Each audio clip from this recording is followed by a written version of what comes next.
مساء الخيرات والمسرات على احلى متابعين. حكايتنا النهارده عن المشهد الساخن اللي كان هيتسبب في طلاق الزعيم عادل امام. عاوزين تعرفوا المشهد ده كان مشهد في فيلم ايه، ومين البطله اللي كانت معاه في المشهد، وايه تفاصيل الحكايه؟ تعالوا معايا. حكايتنا النهارده عن مشهد جريء جمع ما بين الزعيم الكبير عادل امام وما بين واحده من نجمات الاغراء في فتره الثمانينات، وهي الفنانه الجميله مينيرفا، اللي بدات عملها الفني ومشوارها الفني في اواخر السبعينات، وبالتحديد سنه 1979 بفيلم انقذوا هذه العائله.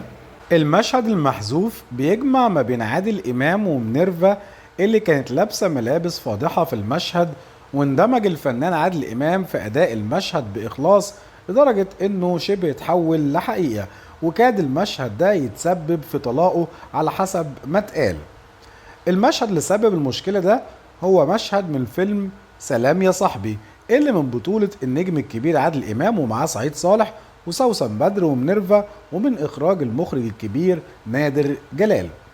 بتدور احداث الفيلم حوالين الصديقان مرزوق وبركات اللي بيشتغلوا مع بطه اللي بتقوم بدورها سوسن بدر، بيشتغلوا معاها في تجاره البطيخ، وبيعجب بيهم الملك الجيار واللي شغال في تجاره العربيات المسروقه، وفعلا يبداوا ان هم يشتغلوا معاه وبعد كده ينافسوه، فيقرر ان هو يحاول القضاء عليهم وتتطور الاحداث في السياق ده.